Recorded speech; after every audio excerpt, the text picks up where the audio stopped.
Hi everyone, I'm OneMind Dogs coach Niki Drage, and today I'll be talking about OneMind Dogs handling techniques for S-lines in agility. Now, before we get started, in case you're new to OneMind Dogs today, I'm going to give you a quick overview of the OneMind Dogs method and how it started and what it's all about. So basically, OneMind Dogs started because of this beautiful border collie Tekla that you can see here. Tekla was owned by Janita Leinonen, our founding coach, and she was competing at World Championship level agility with a verbal-based system before Tekla completely lost her hearing due to sudden onset deafness. And because of that, Janita had to do a lot of experimenting to try and figure out how she could continue to play agility with Tekla without having to use any verbal cues. So as part of that discovery, she basically did a lot of testing. So what happens if I turn my chest this way, if I move this way, if I look here, if I run there? And based off of those observations, she actually identified 7 handling elements that dogs naturally respond to in agility. And after she made those observations, she tested them on hundreds of other dogs from her students and in competitions and things like that, basically just watching and observing and supporting what she had already found. Then with those 7 handling elements, she developed many different handling techniques to allow different kinds of dog and handler teams to make it through the agility course.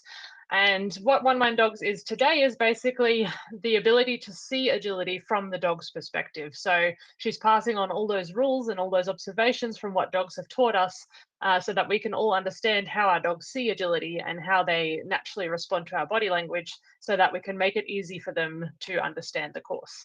So that's the primary concept of the OneMind Dogs method. So based on that, we are going to be talking today about what are S-lines in agility, the different kinds of S-lines that we have, the skills that the dog might need to do an S-line, different handling options for S-lines, and how to know which option to choose for you and your dog. So starting with what are S-lines in agility, this is a screenshot from our Japanese handling technique video. And you can see here that both the handler and the dog's lines make a bit of an S shape on the course. So it's basically where the dog comes to the inside or the backside of a jump, takes the bar and then exits on that same side to make an S shape. And here is another graphic that gives you a bit more detail. So the dog is going around to the back of the jump, jumping the bar in a slice pattern, so that means like a diagonal, and then landing and exiting around the opposite wing. So that is an S line. Now, in agility, there are many different kinds of S-lines. For the sake of this webinar, we are calling them loose S-lines, tight S-lines, and mixed S-lines. So first, we're going to talk about loose S-lines. So that's basically what is shown in this graphic. It means that the approach is quite wide and long. And so the obstacle is more to the side of the jump rather than in front of it or behind it. And the exit line is also quite long and further away from the jump. During a loose S-line, the dog can stay in extension almost the whole way. So the dog will approach at full speed and then will jump quite close to the entry wing. Most dogs will basically jump as soon as they see the bar when they've come around the wing. And they will slice, taking up almost the whole bar if they're a larger dog. And then they will land quite close to the exit wing and exit that way as well. Because the dog is taking up the whole bar, if they're a large dog, the timing can be more difficult for these faster, powerful, large striding dogs. Because if the handler's timing to cue the S line is not perfect, then the dog quite often will take out the exit wing, like because they'd have to take up the whole bar. If they don't take off on time, they jump in the second part of the bar and then they will hit the wing and knock it down. So if that's happening quite a lot with your dog, or even if they are refusing the jump because they physically don't see that they are able to take off and clear the bar, they might just run past it, then quite often it is because the timing was not correct for the dog to be able to change their lead leg on time. And we'll talk about that a little bit more later on in the webinar. But basically, loose S-lines are more difficult for those larger, powerful striding dogs because of that timing. Then we've got tight S-lines. So this is basically where the dog needs to be in collection on approach and they need to wrap the entry wing, and then they will jump only a smaller section of the bar, and then they will also need to exit on a tighter line as well. So they will wrap the exit line too. The dog takes off now much closer to the bar because they come completely around the wing first and they square up to the jump before they jump it. And then they will exit also wrapping around, so they will also land a bit further from the wing, more near the bar as they come around. Because of this, refusals are quite a lot more common because the dog is in collection, they've lost that forward momentum. And they're taking more strides before they take off for the jump. And because they have more strides on the takeoff side of the jump, they also have more time to change their mind and refuse and pull off. So generally, if you have a very handler focused dog, or a dog that is very aroused by your movement and is more focused on what you're doing than on their job of taking the jump, then this sort of situation will lead to higher refusals. So you need to do then more work on obstacle focus, which again, we'll talk about in a bit. And then we have what we're calling mixed S-lines. So this is basically where, for example, they can stay in extension for the entry, but they have to collect for the exit, or they need to collect for the entry, but they can extend on the exit. This requires quite good timing on the handler's part with the handling technique to show the dog when they need to collect and to give the dog enough time to collect at the appropriate time when they've come out of extension, or the other way, to extend quickly out of collection. And all of these situations require different handling techniques to make it easy for the dog to understand what we want them to do, basically. So let's talk a little bit about the skills that the dog needs for an S-line situation. So there's a few different skills that will make S-lines a lot easier for you and your dog. The first one being obstacle focus. If your dog is highly obstacle focused, then they are much more likely to take the jump and to commit to the jump early, which means that you have a lot more time to get off the dog's line and to not be on their landing zone just because you have to wait for them to commit to the jump. So the higher your dog's obstacle focus is, the more likely they are to offer a jump, the easier S-lines will be for you because you can get out of the dog's way. And this is why we teach obstacle focus so strongly during our Foundation for Agility program, because it just makes all the handling techniques and situations so much easier. And then another skill that your dog needs is the ability to stay committed. So sometimes a dog will have obstacle focus and commit quite easily, but they will also break commitment quite easily if the handler moves away, and then they'll pull off the jump. So if you've got that issue, then that's a foundation skill that you need to teach before you start expecting your dog to be able to do S-lines. So staying committed can be taught a lot of different ways. You can see in this little screenshot here, this is from our Training Alone program, where we teach you basically how to work on these skills when you're by yourself. And this is my young 1-year-old dog, Niki, that I'm currently running. And you can see I've used a net here to help her stay committed to the jump while I'm moving in the opposite direction. There is also a place reward behind the wing to help reward her. And in that Training Alone theme, I show you the steps for how to fade the reward and how to fade the net. I will also, again, link this in your emails. So if you're watching a recording of this webinar, please make sure that you sign up for the emails with using the links below the webinar so that you don't miss out on these kind of tips. And then another skill is tolerating opposing handler movement. Most S-lines require the handler to move in the opposite direction of the dog as the dog is approaching the jump, because that allows the handler to, again, get out of the dog's exit line and also to stay ahead on the course. But a lot of especially very motion aroused dogs like border collies have a lot of eye and are bred to control movement. So when the handler moves away, they want to be able to move with the handler to control that movement. So teaching them to first focus on performing the obstacle requires a bit of repetition and a bit of foundation training and place rewards. And that's a really important skill that a lot of people miss during their foundation training. So again, if you have a dog that pulls off jumps to chase you, or if you get too far ahead, they start knocking jumps because they're too busy watching what you're doing, then this is a skill that I would bring back to the foundation stage and really work hard on. Another skill is independent backside sends. So again, this is to do with being able to get off the dog's line on landing. If your dog has a strong backside send and you trust it, you have a lot more time to get out of the way and to cue the lead change for the dog.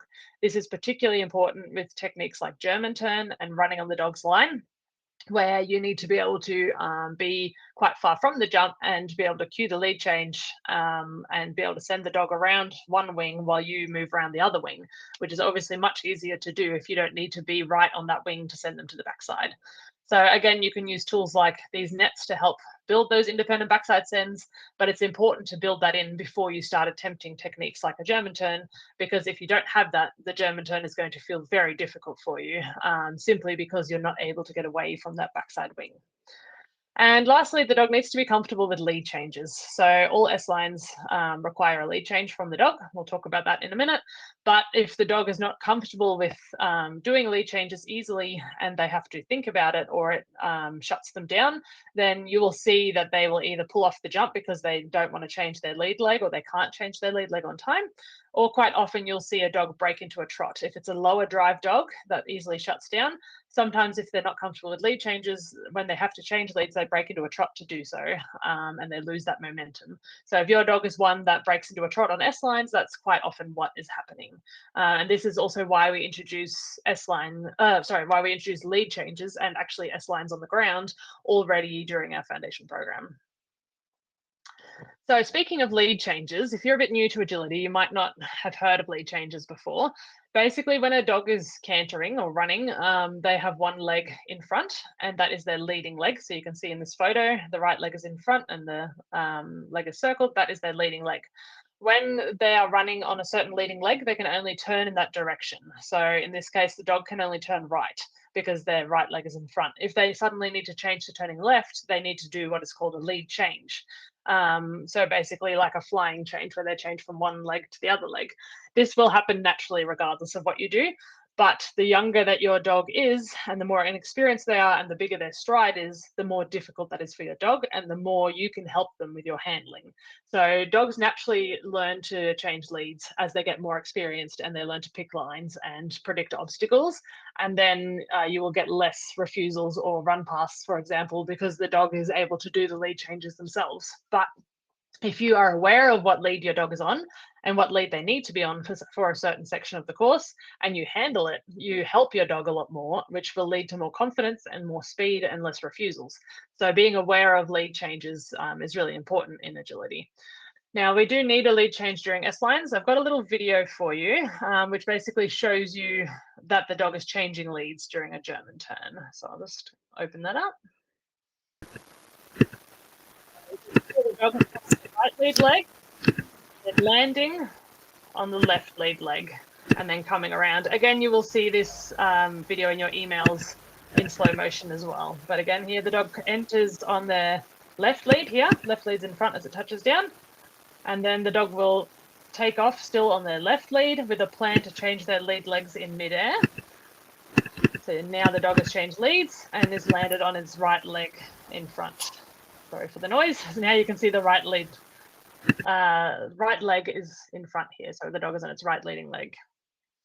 So again, I will show you this in more detail in a follow-up video. And we have quite a few slow motion videos on lead changes, but the best way for you to understand lead changes is to video your own dog in agility or video a friend's dog, for example, and slow it down on your computer and watch which leg is in front and when the dog changes leads. And it's actually really quite fascinating to watch when dogs change leads and to learn about your dog, because some dogs like throw in extra lead changes that they don't require and it really slows them down on the course. So then that's something that you could work on in with the foundation exercises. So it's very interesting to learn about your dog and when they change leads. And it's a topic that I find really important and fascinating in agility because it changed my handling so much once I understood lead changes and the timing of them. So I really recommend deep diving into that topic. So how do we cue the lead changes? Well, basically your handling is what cues the dog to change their lead leg. So a blind cross, a front cross, all of those things cue a lead change. If you put your dog in a sit stay and you lead out, let's say 10 meters, and then you release your dog and you look over your right shoulder and then you change to looking over your left shoulder, you will see the dog will change the side of you that they plan to run on. So during that time when they change those sides, they actually also are changing their leading leg. So again, this is something you could video and you can see just turning your head, your dog will do a lead change behind you. So I've got a video about that as well that I will send you in the follow-up email so you can slow it down and really see that as well. But because of that, it means that the timing of your handling really matters because it determines when your dog will do that lead change. And again, as I said, when the dogs get more experience, they learn to predict these lead changes and they will really be much more forgiving. But when they are young and inexperienced, the timing is super, super important. And if you don't cue that lead change on time, that's when you get a knocked bar because the dog is like changing their plans in midair, and that often leads to knocked bars. Or you will get a refusal because the dog can't physically take the jump if it's not on the correct leading leg. So then it will just run past the jump. So if you have a dog where when you do serpentines, they miss the middle jump, that is 99% of the time the cause, because they just haven't had time to change their lead leg, so they can't physically take the middle jump, so they just run past it.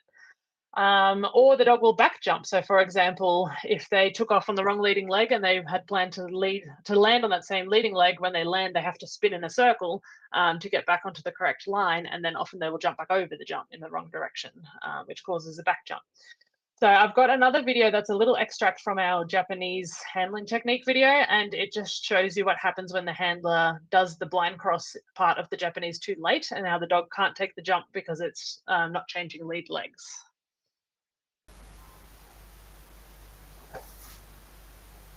You can see here the handler was way too late, so the dog didn't actually even see the jump because it was just running towards the handler only and didn't actually ever change its lead leg to take the jump. Whereas this time the handler was on time on the right-hand side of the screen, and so it was able to change lead legs, which helped the dog turn towards the jump and to see the jump. So these kind of mistakes are discussed in all of our handling technique videos. So in our handling technique videos, we will show you the most common mistakes on those handling techniques and what they make the dog do. So then you can recognize, oh yeah, that's what my dog does. And then you can see why. And quite often it is because of our handling causing the dog to be on the wrong lead leg and not be able to perform the jump properly. So let's talk a bit about handling options for S-lines. There are a wide variety of handling options, and OneMind Dogs has around 30 handling techniques. And the reason for this is just because we want to have an option for all these situations, but also for all different kinds of handlers and all different kinds of dogs. Obviously, there are fast dogs with slower handlers, there are slow dogs with fast handlers, and there's everything in between. And we want to have a solution for all of you. So it doesn't mean that all of you will be doing all 30 techniques and need to know them all the time. But the process of learning the techniques will teach you so much about you and your dog and how your dog understands your body language and what motivates your dog and what demotivates your dog. So I highly recommend that you learn the handling techniques, what they mean, why they work, and why the 7 handling elements affect the dog in certain ways. And then you can make a decision about which handling techniques you'll add to your toolbox and use regularly, and which ones you may not ever need to use, or maybe you will use them now and then your dog will get more confidence and more speed, so then you will need new techniques. So always you need to be changing that toolbox to suit you and your team. So don't get overwhelmed by all the technique names and options, because you can learn them systematically one at a time until you understand them, and then you will never forget them. They will become muscle memory, trust me.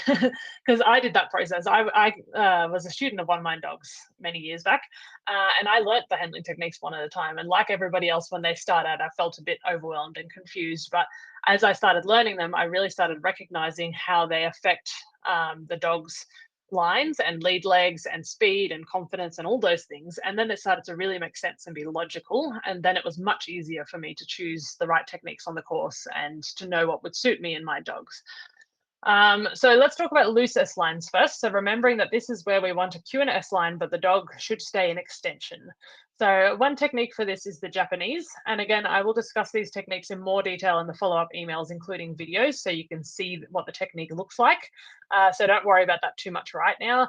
But basically the Japanese is like a delayed blind cross, where the handler needs to be ahead of the dog and they run to the correct side of the jump, so the takeoff side. And then when they feel that the dog is on that line, then they do a blind cross and the dog does a lead change and takes the obstacle. So because it's a blind cross, you're facing away from the dog, which naturally cues extension. When you face into a dog, it cues collection. When you face away from them, it cues extension because they want to catch up and chase you. So any form of a blind cross, including the Japanese, allows the dog to stay in extension. This is a great choice for slower, more handler-focused dogs who need extra speed to get the best times in the course, for example. And it's also a great choice if you're a really fast runner and you like to be ahead of the dog. Then on the opposite hand, we've got the whiskey cross. So whiskey cross is basically where you send the dog ahead of you to the backside of the jump, and then you turn your chest to support the jump and do a rear cross. So it's a bit different to a standard rear cross because you need to use your handling elements to support the bar because of the tightness of the S line and the shape of the dog's line. But again, this is discussed more in detail in our handling technique videos. But this is a great option if you are a slower runner and the dog is generally ahead of you. And if your dog has quite good obstacle focus and prefers to be handled from behind, then whiskey cross is a great option. It also allows you to get onto the next part of the course quite easily. So it's a good option to use if you have trouble staying ahead of your dog. Then we've got a learnt technique. So in and away is a skill that we teach during our foundation program. It's basically teaching the dog to come into your side of the jump. So come into the inside of the jump and then do a lead change away from you to take the jump. This is a good technique if you have limited movement and you need the dog to do things more independently. Then you have more reason to teach this sort of skill where the dog has to come in and move away and take the jump independently. So if you like to handle from a distance, then this is a really good technique to choose in that case. Then we have false turn. So false turn is basically the natural version of in and away. So it's pulling the dog in towards you and then sending them over the jump, but using your body language. So it's not a taught thing. But because it's natural, you actually need to turn your feet and your chest to get the dog to come in. So it requires a bit more agility from the handler's point. So you need to be able to move your feet, you need to be able to turn without slowing down too much. So that's more for the more mobile handlers who really like to move with their dog, but want to use a technique that the dog will naturally respond to. So it's pretty much the opposite of in and away. Then we've got running on the dog's line, which is basically a serpentine. It's quite important with running on the dog's line that you keep moving at full speed and that you turn your chest to support the jump. So again, it's more of a choice if you're able to stay ahead and get off the dog's line. And then lastly, we have backside blind. So basically sending the dog to the backside of the jump and then doing a blind cross and then running on the parallel to the line you want the dog to take. So again, a good option if you're able to get off the dog's line and stay ahead of the dog. So now we're talking about tight S lines. So this is where the dog needs to collect on entry and collect on exit. So most common handling technique for this, if we need to change the handling side after the jump, is the German turn. So this is where you send the dog to the backside and then you move past the jump on the landing side while supporting the obstacle. And then as your dog takes the jump, you change the handling side with a blind cross. So again, this all sounds very confusing to just verbally explain it. So you're better off watching the handling technique videos and the follow-up emails. But I will also show you a quick video in a minute that shows you a big mix of these techniques so that you can see what I was talking about. But German turn, because you are turning in towards the dog and facing the dog with your chest, it cues collection. However, I have put an asterisk there because you can actually change the exit line and the angle and the tightness of that turn by the timing of your head turn and by where you run after the dog lands. So dogs move on a parallel line to us. So if you run a wider exit line, your dog will also have a wider exit line. So you can also use German turn for those mixed lines where the approach is in collection and the exit is in extension. Then we have two different kinds of force front crosses. So force front cross is basically where you're running to the takeoff side of the jump and then you're calling the dog there and then you're doing a front cross on the flat. And then depending on which handling side you need the dog to be on exit, you can finish it with either a front cross or a Yako turn, which again, I will show you in a minute in the video. But you can see that in this screenshot too. This is a force front cross. So the dog will end up coming onto the right side of you. This technique is useful on the start line, like when you're able to be ahead while your dog is in a start line stay and you can plan your force front cross. It's great if there's a trap obstacle nearby, like a tunnel where you don't want to be sending to the backside and accidentally sending the dog into the tunnel, because it gives you a lot more control. Or it's also great if you do a lot of layering and distance work and you've just layered the section and you want to call the dog in and get them to collect strongly, then force front cross is a great option. Running on the dog's line can also be used for tight S lines as well as loose, but it requires much more teaching for the dog because it cues extension. So to get the dog to collect on there, you need to do a bit of rewarding the dog for collecting. And quite often people will use a verbal collection cue, like a shh in this situation, to tell the dog that even though my body is accelerating, I need you to collect. So it's not as natural for the dog. So it wouldn't be my first choice in this option, but it is a choice if you need to be able to stay ahead and you're not able to get there to do a force front cross, for example. And then backlap is our handling technique from a distance option. So it's basically where you send the dog to the backside and then you do a lap turn by staying still and turning the dog away from you and layering the jump. So this is for distance handlers who don't like to do a lot of movement and like to be able to send the dog away. I will show you an example about that in a minute as well. And then our mixed S lines. So this is where you want collection on entry and extension on exit, or the opposite. So just plain force front cross is great for this because you're still standing behind, take off side, you're cueing collection as the dog comes in towards you, and then you're just rotating with the dog, so that cues extension on exit. We have what's called a whiskey cross and a reverse spin, and quite a lot of the time, once you learn techniques, you can combine them like this to create different situations. So again, this is that whiskey cross where you're following behind the dog, but then you're finishing it with a reverse spin to cue collection on the exit. If you're new to OneMind dogs and all of these terms sound really overwhelming to you, then just go along with what I'm talking about and learn the techniques one by one, like I said, and then you will completely understand them and it will make logical sense. But this is the only reason that I suggest people learn the technique names, just so you can talk to your coach or, for example, your online coach or your in-person coach, and just easily say, I'm going to do a whiskey cross here, and everybody knows which handling techniques you're doing, what line you're doing, where the dog is going to be and where you're going to be. So it just makes terminology easier. But if you already have names for these techniques, obviously that's totally fine too. German turn, again, like I said before, you can change your exit line depending on when you turn your head to the new handling side. So that is why it can also be used for these mixed lines, and running on the dog's line as well. So same sort of thing, that again, you can cue extra collection with that collection verbal. Now I'm going to show you a video. This video will show you a few demonstrations of different handling techniques for different S lines. It will go quite quickly just because we don't have a lot of time in this webinar. But I will also send it to you in the follow-up emails, and it will be in the recording, so you can watch it again if you want to. So here we've got some loose S lines. That's a whiskey cross. So the handler was behind the dog, again a whiskey cross. That was it in and away, but that went a bit quick, so I might have to watch that one again in the recording. Sorry about that. There's a backside blind cross.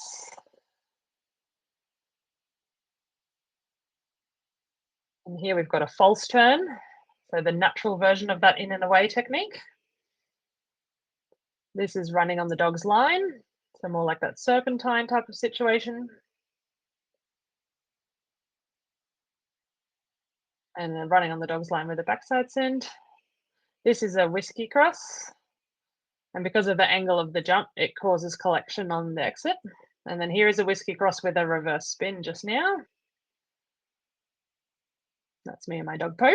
This is a force front cross.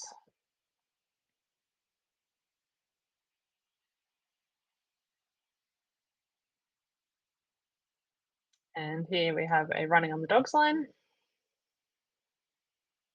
And a German turn.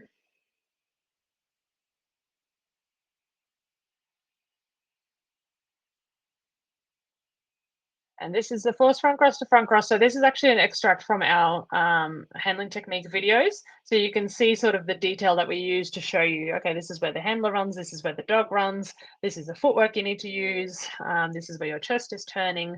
So that was a force front cross to front cross. And then we have this, which is the force front cross to Yako turn. So it starts exactly the same way, but the dog ends up on the other side of you on exit line.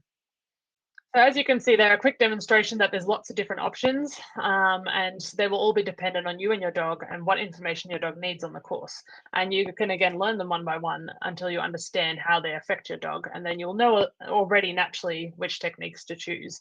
But I will discuss a little bit about the other aspects that will affect that. So as I mentioned before, it does depend on each individual team. So I was competing with 3 different dogs at one point, and I would walk the course differently for each dog because each dog needed different information and different parts of the course. So I knew that for like one dog was lower drive, so needs more movement from me to help them get excited and run faster. Whereas the other dog is extremely fast and high drive, so needs me to move less and to cue more collection to help them collect and come into a jump on time. So that alone, the dog's drive, will determine which technique you might choose, whether the dog can stay in extension and you want them to, or whether you actually really need to cue early collection or not. Then there's also the dog's obstacle versus handler focus. So if your dog is more naturally obstacle focused, you have a bit more options with the techniques you choose.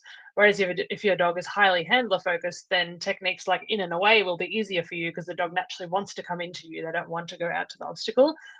So then you might choose that option, for example.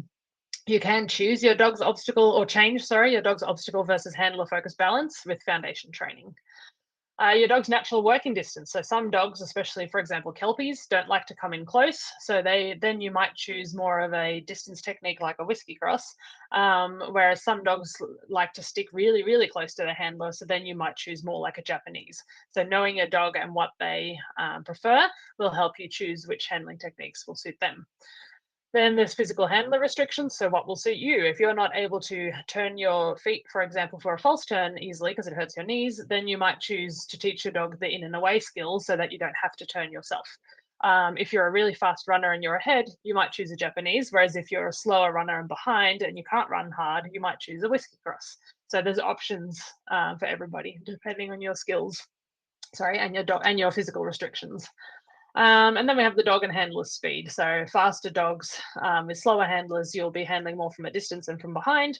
And slower dogs who need the handler's speed to run faster, you'll be handling more ahead and pulling the dog along, for example. And then it will also depend on different kinds of courses. So what's the obstacle before and after the S line? Because that will also affect it. If you have a straight tunnel before the S line, then your dog will be in much more extension on approach. So you might need to cue more collection. Whereas if you have a stationary obstacle before, like a contact, and your dog has a 2-on 2-off, then you might choose an option where you're ahead and you're pulling the dog along to get more speed out of it. Also, obviously, if the dog is in a tunnel and can't see the jump as quickly as it comes out of the tunnel, then you might need to choose a technique where it's more obvious for the dog what you want the dog to do. Whereas if the previous obstacles are all jumps, your dog is able to commit much earlier because they can see the jump already. So then that will also determine what technique you choose. Then we've also got the line before and after. So if you have like a straight line of straight jumps for a while, the dog will be in much bigger extension than if your dog is coming out of a tight turn and they've just collected. So that will also change what you choose. And then also what angle the previous line is setting for the dog. If it's making them approach really wide, then you might cue a technique that cues more collection. Whereas if they're already approaching very close to the jump, you might choose a technique that creates more extension. Also, what part of the course is it in? So if it's at the start, you might be able to lead out, which will give you more options, for example, to add in a force run cross. Whereas if it's at the end of the course and you're going to be more tired and you aren't able to get somewhere as easily, then you might choose a distance handling option. The distance between the obstacles, so how many strides does your dog have to commit to the obstacle, and how many strides do you have to cue the lead change? That will impact what technique is a better choice. And then critical points. So these are the parts of the course where the dog needs you to give them information, otherwise they will go the wrong way and you will be eliminated. So sometimes there is a part of the course where you say, okay, I have to be there to be able to give a cue. So that might change what you choose on the previous 3 or 4 obstacles to allow you to get there. So you might choose a technique that's not as quick or as ideal, but it allows you to get to the next bit so you don't get eliminated. So that's obviously then more important, and that's what's going to determine which technique you end up choosing. So as I mentioned before, like we strive to have handling options for all kinds of dogs and handlers. So if you feel like, oh, but in the videos, everybody's fast and ahead and running all the time, that is not your only option. So we can definitely adapt techniques to give slower handlers much more options, or those with slower dogs. I myself have a big mix of dogs. I have Border Collie, a Border Collie Kelpie, and now I have a tiny 4-kilo rescue dog. Who requires totally different handling and totally different skills, but I love that. I've never owned the same breed twice, and I've run 7 agility dogs because I like to learn from each dog and how different they are and what they require. And all of our coaches have that experience of working with different breeds and different sizes of dogs and different speed of dogs and different handlers. So, for example, if you join Agility Premium, if you're not a member already, you can send in videos and say, hey, I tried the German turn, but my dog did XYZ, and I don't know how to change it because it looks different than the dog on the video. Then we will give you that personalized advice and feedback and show you on your video, okay, this is what's happening and this is what you need to do, so that you understand for your dog what you are required to do to achieve that success. So there's options for everybody, and we're actually going to release a new International Training Week series soon, which shows much more bigger, open, modern courses in line with what we're seeing today, and with real students working through those courses so that you can see how they handle different situations and how they troubleshoot and things like that. So that's very exciting. I can't wait for that. Thank you for watching my webinar. I hope you enjoyed it.